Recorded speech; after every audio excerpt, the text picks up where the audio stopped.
नमस्ते everyone and आज मैं एक इंटरव्यू सीरीज लेकर आई हूँ Anvesha Ghosh from UPES university. आज सभी लोगों के साथ मैं बहुत ही फेमस आदमी को मिलवाने वाली हूँ जो रुचि रखते हैं पॉलिटिक्स में। तो सभी लोग इंटरेस्ट देकर प्लीज़ देखिए ये वीडियो। आज हम मिलवाने वाले हैं x ministers of Uttarakhand and UP, doctor Harshvardhan Harak Singh Rawat and 6 time MLA of UP and Uttarakhand. And sir की जो स्टडीज हुई है वो यूनिवर्सिटी ऑफ गढ़वाल, श्रीनगर गढ़वाल की सर प्रोफेसर भी थे। एंड विथ माय रिसर्च मैंने जो रिसर्च किया है सर के बारे में, तो sir like tourist minister as well as health ministers and also the leaders of the students जो कि स्कूल कॉलेज में रही है। And that's all guys. So अब बाकी की हिस्सा थोड़ा सा सर से भी पूछते हैं। नमस्ते सर। नमस्कार नमस्कार जी। एंड सर आप बचपन से आपकी जो इंटरेस्ट थी तो पॉलिटिक्स में आप आने चाहते थे? मैं बेसिकली शुरू में मैं साइंस बैकग्राउंड से हूँ।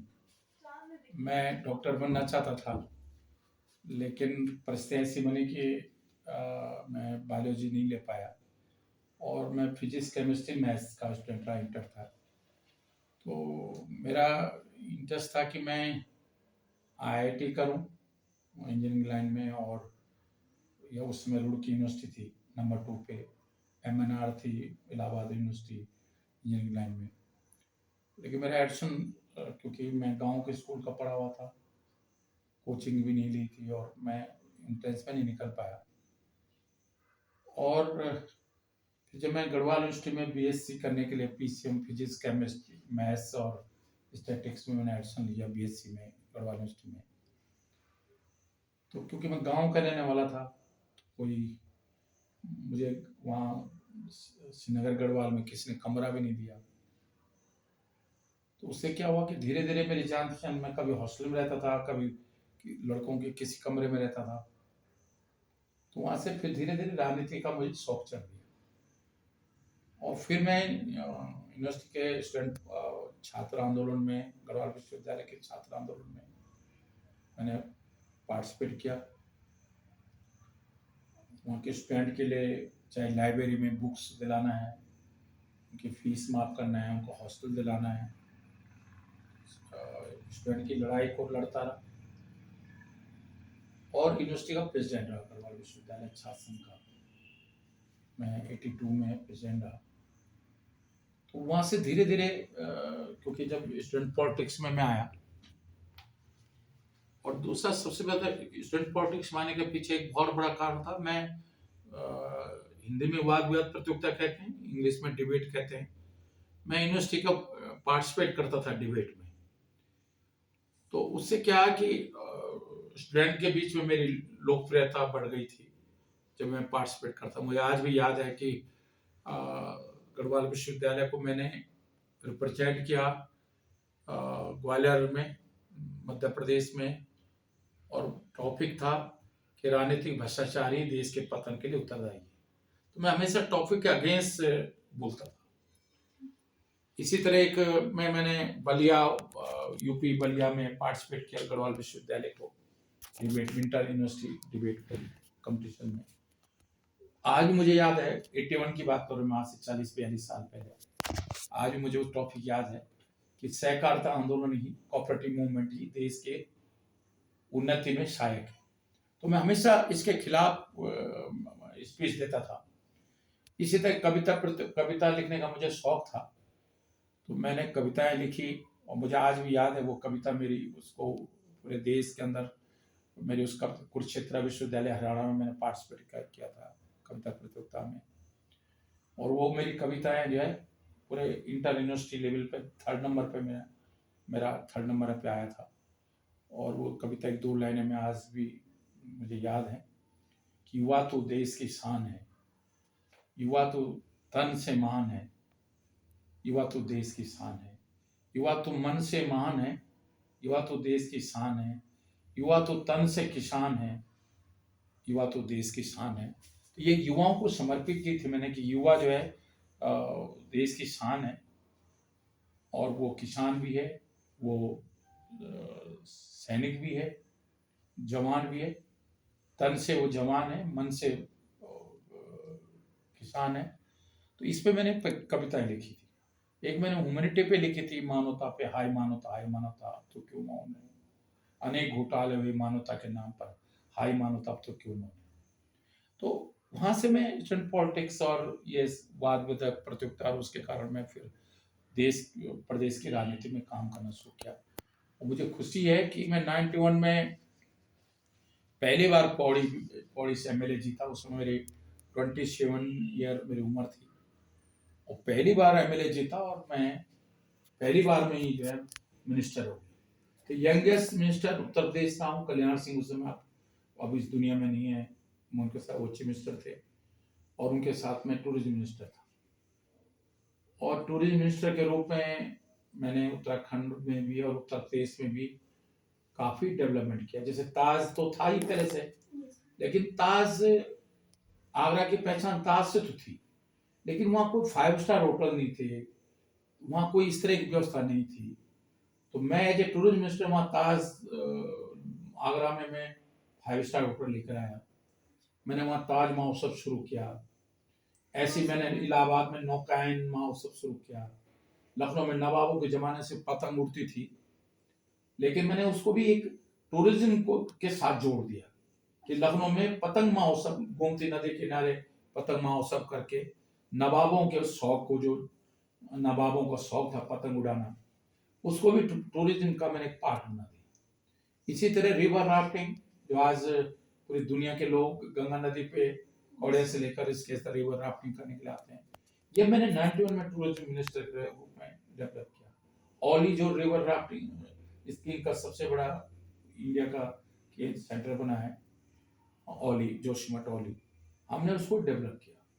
तो वो एडवेंचर टूरिज्म के लिए और उसके लिए मैंने काफी काम किया हमने उस समय, क्योंकि मंसूरी, नैनीताल तो अंग्रेजों को बनाया हुआ था, लेकिन आजाद हिंदुस्तान के बाद कोई नया टूरिज्म प्लेस से कोई नया क्षेत्र डेवलप नहीं किया गया। तो उस दिशा में हमने काम किया। तो क्योंकि हम लोग तो बिल्कुल गरीब घर के, मैंने कहा ना, जैसे कि हमारे कोई पेरेंट्स नहीं, कोई पॉलिटिक्स नहीं था। मेरे फादर तो एक सिपाही थे, और जो भी किया है हमने अपनी जिंदगी में खुद ही किया है। तो सर आपसे तो बहुत कुछ सीखने के लिए मिले हैं हम, और सब लोगों को मिल रहे हैं। तो सर सेकंड जो क्वेश्चन है मेरी, वो ये है कि एज अ मिनिस्टर जब आप पहले सिलेक्टेड हुए, तो आपको एक्साइटेड कैसे लगे? ये मेरे लिए बहुत ही, मैं सोचता हूँ कि मुझे आज भी याद है जब मैंने कभी सोचा भी नहीं था कि मैं एकदम 27 साल की उम्र में, वो भी यूपी जैसा, उत्तराखंड तो बहुत छोटा स्टेट है, लेकिन यूपी में मिनिस्टर होना अपने आप में बहुत बड़ा, कि हिंदुस्तान का सबसे बड़ा स्टेट था, और उसमें मैं 27 साल की उम्र में मिनिस्टर हो गया। और मुझे याद है जब मैं पहली बार अपने ऑफिस बैठा हूँ, और जो मेरा सेक्रेटरी था, टूरिज्म सेक्रेटरी आलोक सिन्हा, सीनियर आईएएस अफसर थे, वो मेरा सेक्रेटरी था। और जब मैं 6वीं 7वीं 8वीं में पढ़ता था, 6 7 में पढ़ता था, तो वो मेरे जिले के डीएम थे। और जब मैं मिनिस्टर हो गया, और वो पहली बार कट से कॉल करने के लिए मुझको आए, और जब मैंने अंदर मेरे रूम में आए और खड़े थे, जब तक मैंने उनको नहीं कहा कि बैठो, तब तो खड़े रहे, तो मेरी आंखों में आंसू थे। मुझे लगा कि जब मैं 6वीं 6 7 में पढ़ता था तब ये डीएम थे, और आज देखो मैं मिनिस्टर हूँ, और ये मेरे सामने जो है, जो पौड़ी का डीएम था, आज मेरे सामने खड़ा है। तो मेरी आंखों में आंसू थे कि ईश्वर ने मुझे ऐसा मौका दिया।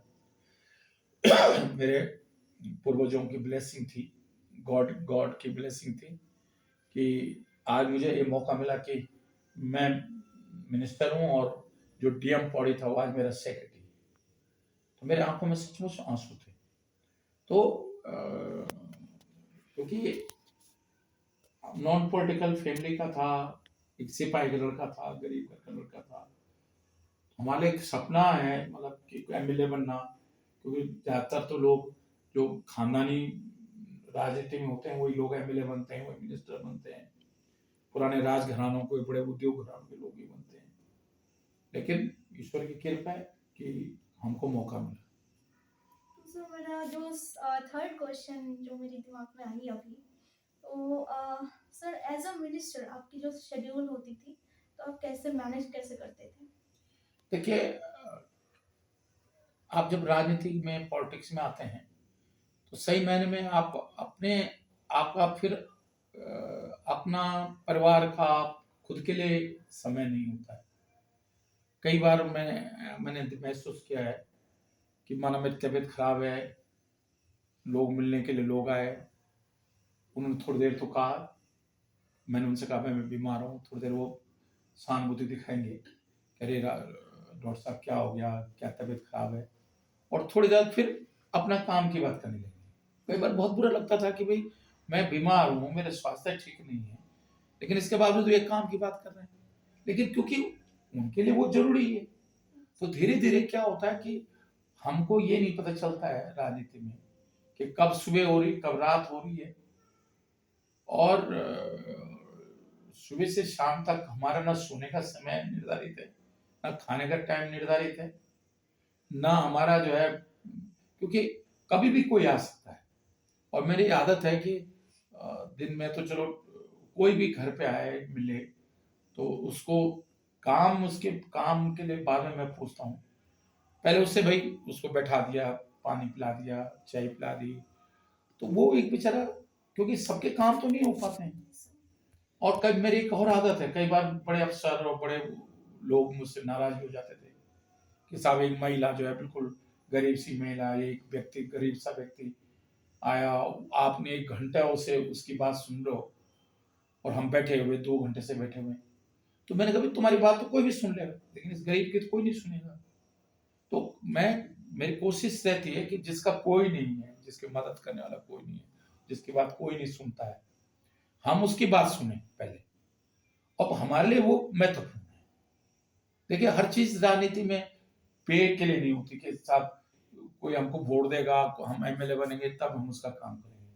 कुछ काम जो सेल्फ सेटिस्फेक्शन के लिए होते हैं, मानसिक शांति के लिए होते हैं, हम किसी का काम कर लेते हैं। और मैं तो रोज जब भी सोता हूँ, गॉड से, ईश्वर से रोज प्रार्थना करता हूँ कि मुझे इतनी ताकत दे ईश्वर, इतनी शक्ति दे कि मैं लोगों के काम आ सकूं, लोगों के जीवन को अच्छा बनाने में मेरा योगदान बन सके।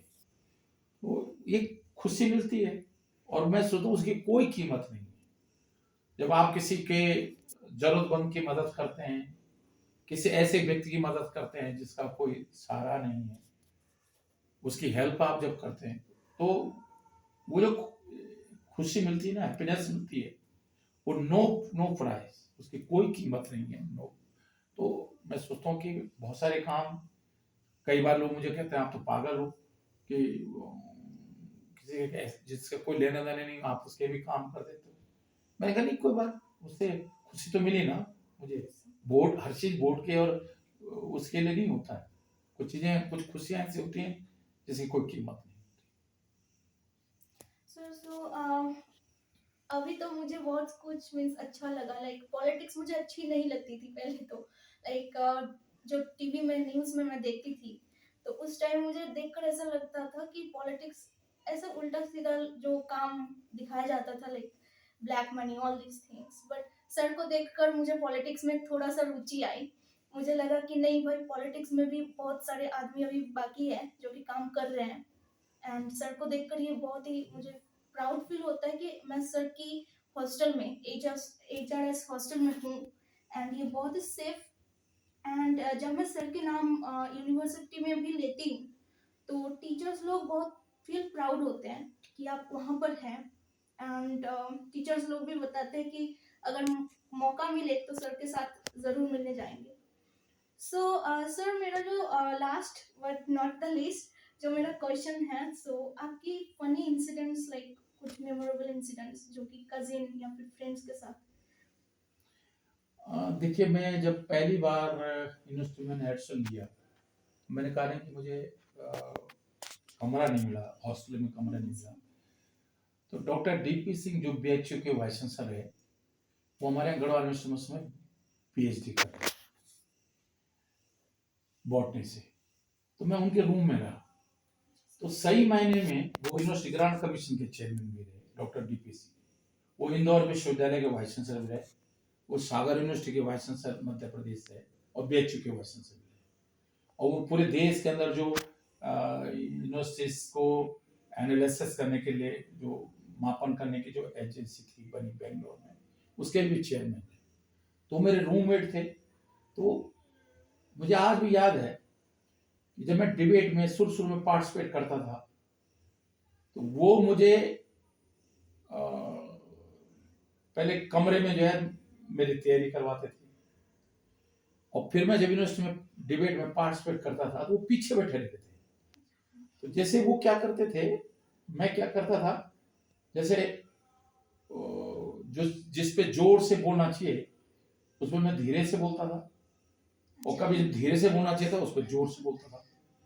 तो वो नोट करते थे।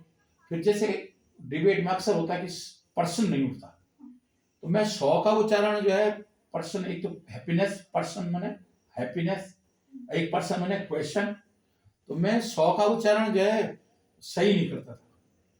तो उन्होंने मुझसे फिर जो है हॉस्टल में बहुत तैयारी कराई, ताली भी 100, पर्सन नहीं उठता, क्वेश्चन नहीं उठता, जैसे मैं कहता ना क्वेश्चन नहीं उठता मुझसे। फिर भी जो है जब मैं फिर पार्टिसिपेट करता था डिबेट में, फिर मुझसे वो 100 का उच्चारण जो है गलत हो जाता था। तो फिर मैंने बहुत दिमाग लगाया और मैंने फिर उसका तोड़ निकाल दी। तो फिर मैं कोई भी चीज मैंने मेज पटक के बोलता था जब डिबेट में पार्टिसिपेट करता था, तो पर्सन नहीं उठता के बजाय मैंने कहा सवाल ही नहीं उठता। अच्छा। तो ये तोड़ निकाल दी मैंने कि सवाल ही नहीं उठता। तो जिससे कि अपनी जो कमी है हमारी, क्योंकि देखिए प्रोनाउंसिएशन क्या है, कई बार जैसे भोजपुरी है तो वो कितने ही है तो उसका भोजपुरी टोन आ जाएगा, बंगाली है तो उसका बंगाली टोन आ जाएगा, तो वो हम गढ़वाली हैं तो हमारा वो गढ़वाली टोन आ जाता था। उससे क्या होता था कि वो 100 का उच्चारण सही नहीं हो पाता था। तो इसलिए मुझे आज भी याद है कि कैसे मैं तैयारी करता था बोलने की, और सुर में मेरे पाँव, जब मैं मंच पे खड़ा होता था बोलने के लिए, तो सुर में मेरे हाथ पाँव कांपने लगते थे। तो लेकिन अब आप 1 लाख 10 लाख भीड़ हो, अब ऐसा लगता है जैसे कि कुछ नहीं। तो मैं मतलब मैंने एक मेमोरी अपनी कि कैसे करके हमने भाषण देना सीखा, जिसको मैंने आपको बताया। सर, और जो मेरी अभी एक रिसेंट क्वेश्चन मेरे दिमाग में घूम रही है, वो आपकी जो डेली रूटीन, बिकॉज आप एक हेल्थ मिनिस्टर भी थे, सो सर इसके लिए आप फिजिकल फिटनेस भी बहुत मेंटेन करते हैं, मैंने रिसर्च किए। आप बिल्कुल, मैं ये सोचता हूँ कि देखिए आप किसी को सहारा कब दे सकते हैं, जब खुद अपने पैरों पर चलेंगे। कोई लंगड़ा व्यक्ति जो है किसी लंगड़े को सहारा नहीं दे सकता। आप मानसिक रूप से स्वस्थ रहेंगे, शारीरिक रूप से स्वस्थ रहेंगे, तभी आप दूसरों की मदद कर सकते हैं, तभी दूसरों का सहारा बन सकते हैं। इसलिए मैं अपने स्वास्थ्य के लिए, देखिए बाकी तो ईश्वर के ऊपर है, बहुत फिट लोग भी, बहुत योगा करने वाले लोग भी, उनको भी अटैक पड़ सकता है, उनको भी कुछ प्रॉब्लम हो सकती है, लेकिन जो हमारे हाथ में है अपने आप को ठीक रखना, अपने खान पान का, वो मैं हमेशा सब लोगों से कहता हूँ कि रात को मत खाओ ना। जैन धर्म में देखिए, हमारे जितने धर्म है उन धर्म की हर चीज देख लो, आपको ना कुछ सीखने को मिलेगी आपको। जैसे हिंदू धर्म में मैं फॉरेस्ट मिनिस्टर रहा, कि बरगद के पेड़ को, पीपल के पेड़ को नहीं काटते। तो एज ए फॉरेस्ट मिनिस्टर मैंने देखा है कि बरगद का पेड़ और पीपल के पेड़ सबसे ज्यादा ऑक्सीजन देता है, सबसे ज्यादा कार्बन डाइऑक्साइड ऑब्जर्व करता है, सबसे ज्यादा वाटर ऑब्जर्व करता है, जो धरती के लिए जरूरी है। इसलिए हिंदू धर्म में है कि बरगद और पीपल के पेड़ की पूजा होती है। मुस्लिम धर्म में जो हम वज्रासन कहते हैं, क्या कहते हैं, जिसमें नमाज पढ़ते हैं, आज उसमें खाना पचाने की वो योगा है। इसलिए जैन धर्म में जो है सूर्यास्त से पहले जो है लोग खाना खा लेते थे, तो वो बेसिकली हेल्थ के लिए है अच्छा है कि सूर्य 7 बजे के बाद आपके सोने और खाने के समय में 4 घंटा का गैप होना चाहिए। इसलिए जैन धर्म में जो है सूर्यास्त के बाद खाना नहीं खाते हैं लोग। तो उस हर धर्म की कुछ न कुछ चीजें ऐसी हैं जो आपके हेल्थ के लिए, आपके जीवन के लिए बहुत जरूरी है। और मैं इन चीजों को, ये बहुत छोटे छोटे टोटके कह सकते हो, ये छोटे छोटे डिसिप्लिन है जिंदगी के, लेकिन ये डिसिप्लिन आपकी जिंदगी के आपको ऊंचाइयों पे ले जाएंगे।